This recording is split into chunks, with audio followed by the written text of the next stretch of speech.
Aliver Lip Plumping Gloss. The claims that this company is making, let me show you. So we are trying it out on half the lip right now. Waiting 10 minutes, and then I'll come back to see if it's actually true. Does it work? I need your help.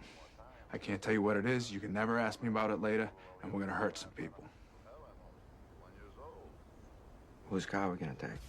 That is bigger just because I have a gloss on it. Okay, so if we're actually looking, right? So it may appear that this side looks a little bit more rounded, but then again, the gloss goes all the way to the outside.